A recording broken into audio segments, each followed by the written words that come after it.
What's going on? Hey, how are you doing today? Good. Good. What's happening? Hello, puppy. Hi, Gus. Hi, how are you? Let him I'm out. fine, thank you. Let I'm him out. Pauline. Pauline, hi, I'm Gus. Let him out for a minute. Hello? Yeah, come on out and see us. I just did a little video when I was leaving home, but you know, I got to get that thing to a baseline. There's been so many people tinker with it, Yeah. and there's little small mistakes here and there, and they just piled up, and it's just kind of a mess. So I want to get it right back to a baseline. So you're going to put it on the baseline, and I'm going to take. I'm it gonna from try. there. Yeah. Oh, there's try. no doubt. There's no doubt. Yeah.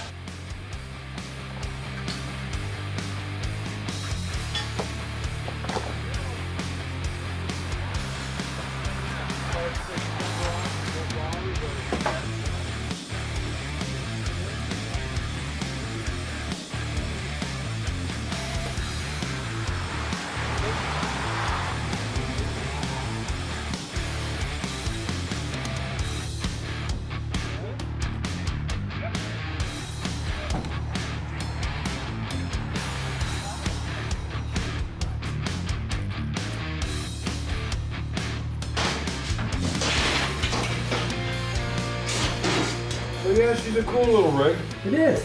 It is. But a nice little bobber. Yeah. Somebody spent some time with it. Your son just picked it up, bought it. Yeah, he or- bought it off a friend that was down his luck with Uh-huh. a bit of cash problems. So my son fixed it, helped him out, and bought it. Then my son's garage is getting full, and he said, I gotta get rid of some stuff. So I said, I'm selling the shovel. And I said, oh, wait a minute. Let me have a look at that. Kickstart shovels, I've always wanted one. Is that right? Oh, yeah. Yeah. Didn't want to lose it. Yeah, well, we'll go over it and have a look Yeah, at yeah. it and see what we can See what you can see figure what we can out. find, you know. Check the timing and stuff. I Yeah. seen you tried to start it there and I went, ooh, and my knee started to hurt. No shit. You know, with it cracking like that, right? Yeah, And I think yeah. that's the timing issue Yeah. more than anything, right? I've heard people say, the ultimate bike you want to always own is a shovel. And if you really like working on bikes a lot, get a shovel. Yeah. We pulled the timing cover off here just to have a quick look in here. And what we have is a dyno ignition in here, and that's a good thing. Somebody took the time to put a good ignition in it. I'm impressed with that, and that'll make things go a whole lot easier as we go along. Now that we've looked at the coil here, I don't know if you can see this, but it says 5.0 ohms. 5.0 ohm coil is usually something that's used for points and not for electronic ignition, especially not for something as updated as the Dyna 2000i. Lots of times you're just left wondering, what's the story on 3 ohm coils? What's the story on 5 ohm coils? Which do I need for my bike? Well, I'm going to try to pass on the little bit I know about it and see if we can put a little light on the subject. So just a few of the different things we're talking about with the 5 ohm coil. The 5 ohm coil generally uses points, and that's what they were sort of set up for, but they were used for early electronic ignitions as well. And that would be these type. These were an early type of Harley setup. Yeah, they're a real thing of beauty. Basically from 78, 79s they were prominent. So that type of setup, you would need to have a 5 ohm coil as well. In 1980, they switched up to something sort of along these sort of lines. Most of the ones after that ran right up to 90, 95. Same sort of sensor plate, but there is a little bit of discrepancy in it. Now that you're into this type of electronic ignition, and what you're using is a cup to ignite the ignition to set the timing, these types, the newer types, 83 up, need to be 3 ohm coils. And the same with our Dyna 2000i system. It needs to be running 3 ohm coils. Say that twice. Again, and these cups were only made for 80 to 83 for those types of ignitions, and they're kind of a silver cover, and the 83 up, as we're showing you in this video, is the gold covered one when the ignition systems changed, basically. So pre that, we're looking at 5 ohm stuff. After that, 2000i and things like that, you're looking at 3 ohm. So I think I've talked to Gus, and I think what we're going to do is we're going to buy ourselves a single fire coil. The ignition's already there, we just got to set it up with the right dip switches, and then it'll have a nice smooth running machine with easy to start and good performance. The old classic brake rattle.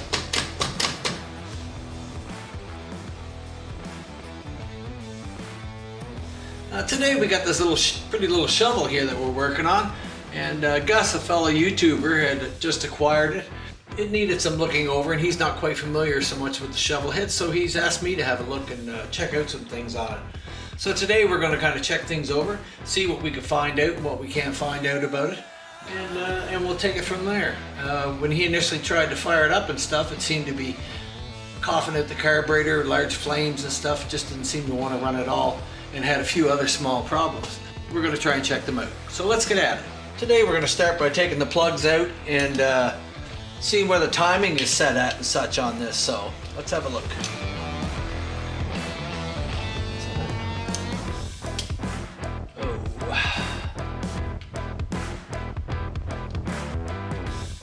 Boys, we got a problem there. Somebody stripped that in there.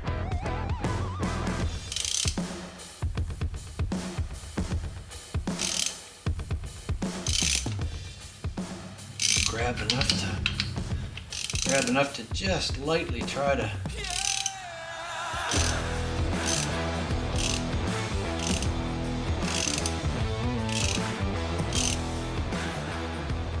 Somebody's put it in there crooked. There's the plug. That's just Teflon tape they tried to ball up in there. That is a bit of a problem, especially on the engine. So that's the timing plug hole for here. There's supposed to be threads in there, but as you can see, we've got no threads at all. We put an oversized plug in there, but it's a little tricky sometimes with the motor together. But we don't have much choice at this point, so we're going to see what we can figure out for that. Damn.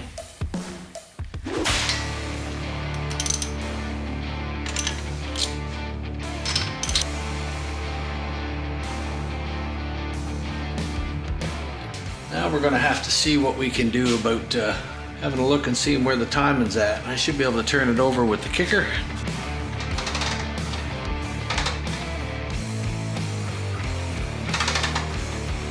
The next one is the line, okay? Okay. I'd say that line's right in the middle. Right Okay. in the middle.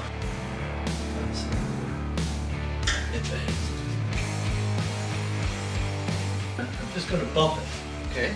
So it's And we gonna want to come see up. we want to see if it comes up. If it doesn't come up, that means I'm at top dead center, Okay. okay? Yeah. I'll just bump it. Ready? Up. Coming up. Still? Try again. Well, yeah, that came up a little. That's 2 dots top front cylinder, so that would be top dead center. There. So you want to bring So that it's 2 line dots. into the center. Yeah, if we can just tap it to the center, it should get us right there. Ready? Yeah. Whoa! Just the hair. Oh, not even a hair. Not even that. Okay, I'm looking. It says TF there. Well, on that. can't read the letters. You can't read the letter? No. It was hard to see in there, but there is a T, 2 dots F, so top front cylinder, top dead center. And that's what we're looking for in there. Yeah, but you've gone by it now. What do you mean I've gone by? The 2 dots are not, well, they're pretty close. They're close enough for what I want to check there. But TF is top dead center front cylinder. So it's like a set of S&S flywheels or something in it. I see. They're not normal. So I will go around and we'll have a look.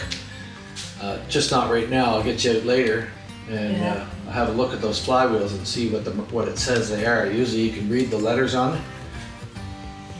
Okay, so you're through with me? For now. All right. Okay, according to where we're set here now, I'm on top dead center in the front cylinder. So we're gonna loosen these off. I'm gonna turn the key on.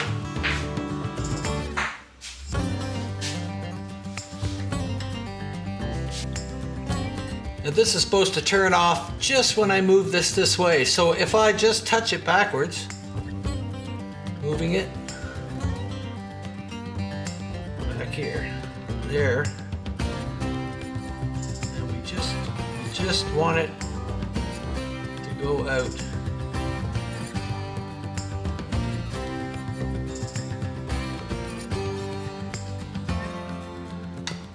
Okay.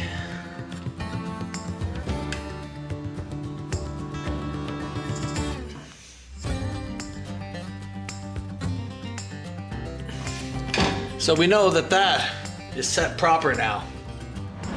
I've gone along here and checked the fuel pump setting, and it was out 3 turns, but that's not the end of the world, but 2 is the starting point, so it should fire up. So I guess there's not much left to do other than go through it and see. Our timing seems to be right.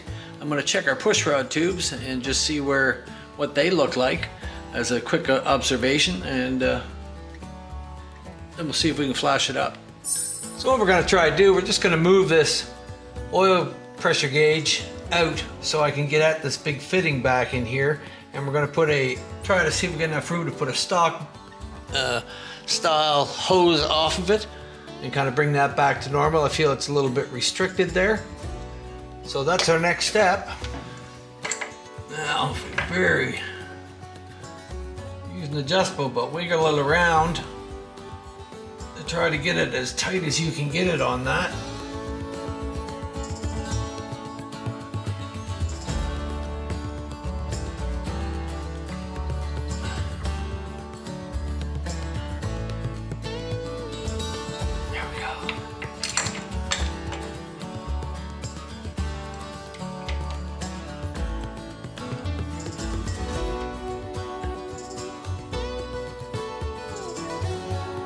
See if I can find just a little plug to put in there instead of the oil running right out.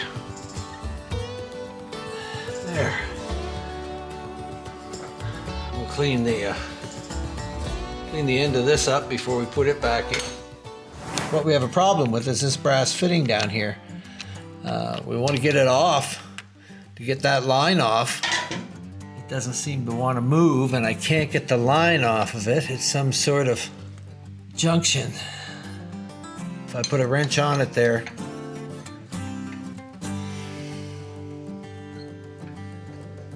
not only is it pretty wiggly, but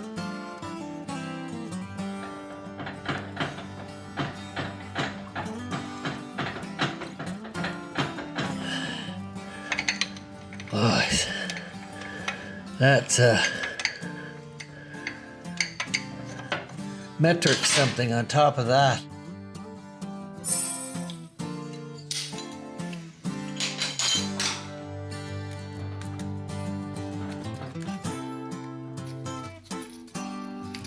Sometimes when you can't get them loose, it's a little rubber O-ring that's in there sometimes sticks, so you get that loose and move it up and you can see what's going on.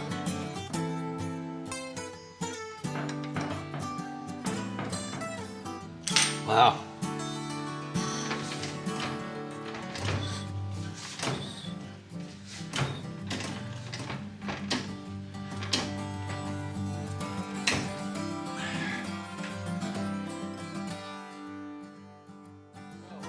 It should be loose, and it is really loose.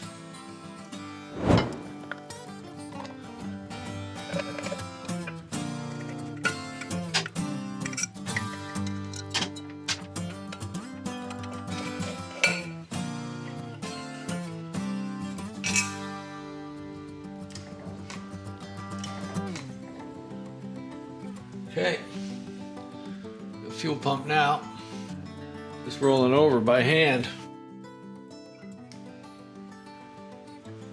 It's a lot of oil. Almost like it's running straight through it. It's just continuously running. We gotta drain the motor sooner or later. We don't want to be pumping in unnecessary fuel in the system. We're gonna hold the throttle wide open all the way. And let's give her some kicks.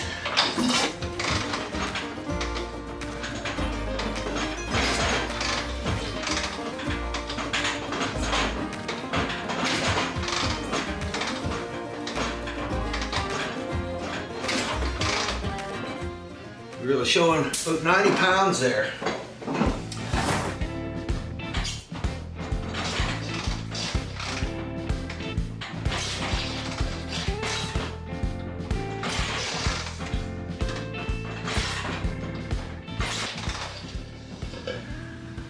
So we are 120 125 pounds on that cylinder.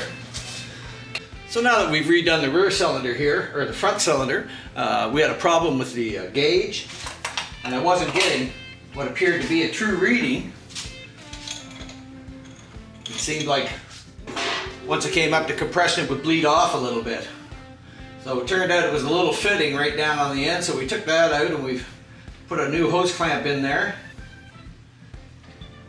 The metal band that was on there was old and distorted, so we just put this little hose clamp on it just so it would seal it up.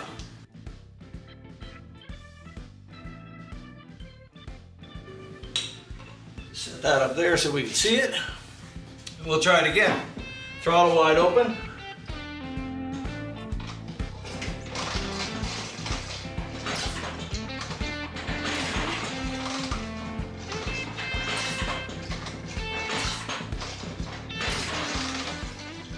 About 105 there on this. We're going to take our compression gauge out.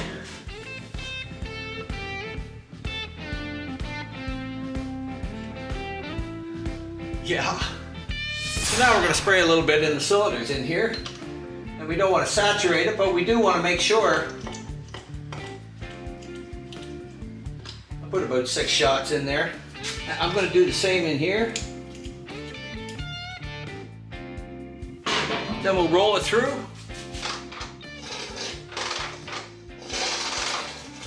Now I have heard guys say, well, you know, my compression dry is at such and such, and when I put the oil in it, you know, I got 75 pounds. How's that? That sounds pretty good. Problem is that a lot of times people access information on the internet and they're not quite sure of what they're reading or how it's being explained. But I'm here to tell you that the reason for this is that if we put a film of oil around the rings in this particular cylinder, which we know was low, and we do another compression check and the compression comes up, then we know we got a rings problem because the oil is not sealing it. If it stays constant, it means that the oil didn't help any, but what you've got is a problem with the valves not seating properly, or maybe a burnt valve or such. So this is the basis of your cylinder with your piston in it and the rings. The head is on it, and these are your valves and your spark plug hole. When we do a compression check, this goes up and down in here, and each time it comes up, both valves should be completely closed, and that's where we get our compression. So when we do our reading dry with no oils in it, and then we decide that we're going to spray oil in here, the oil could trickle down here and cover the tops of the pistons and help to seal these rings that are sticking out. It's just for a quick check, but it works very efficiently. So we spray the oil in, it comes up, we get a higher compression. That tells us that your rings, your distance between here and here, is worn out because we've put the oil in it and it's helped to build the compression.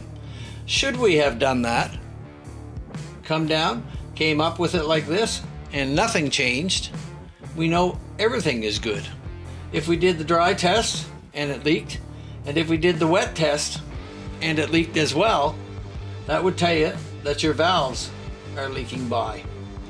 So if you did it with the wet test and you only got, let's say 90 pounds with the dry test, and then you did it with the wet test and you only got like about 95, that would tell you that air is seeping out past your valves and letting it bleed out here.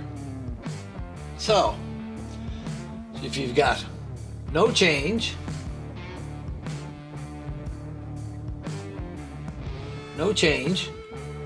most of the time it's the valves.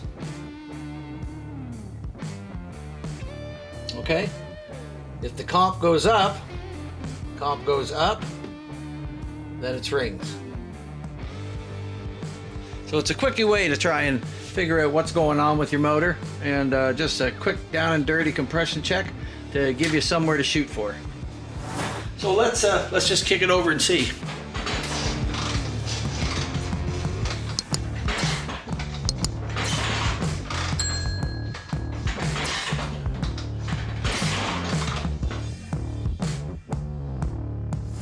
So there we are, we're sitting 120, it was like 125. So we know that the rings are bad in this cylinder, and that's what's causing it to lose compression. The old threads are pretty loose on this front head. Person's got to go gingerly on those. I don't expect to see a big change here on this one, but we'll see what we get. I'll open, bring it up on compression.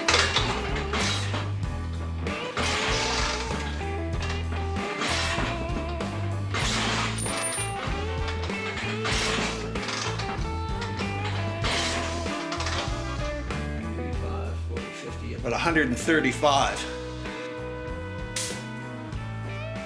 And now we know. So next we want to check and make sure we got spark. I'd be pretty sure that the dyno ignition is functioning properly.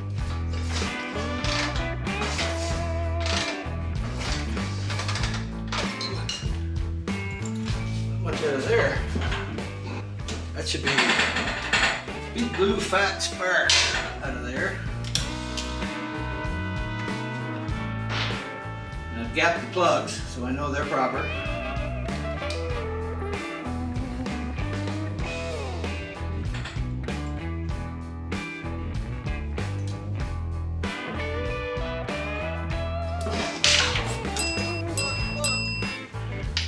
So we got some of the front there. Just as a note as well, when I try to pass on some of the specs and the year periods and that, I could be off by a year or so. I'm somewhere in that ballpark, and that's what I'm trying to pass on to you. And if nothing else, it'll perhaps make you think about, oh, I should look that up. There was a bit of a discrepancy there in something in the years, and at least you'll have an idea of what you're looking for and how to go about it. So that's all I'm trying to pass on. Like I say, sometimes I call things different names. Sometimes I call inch pounds. You know, I try to write in what I can to fix it, but it's just me. It's the way my brain is working.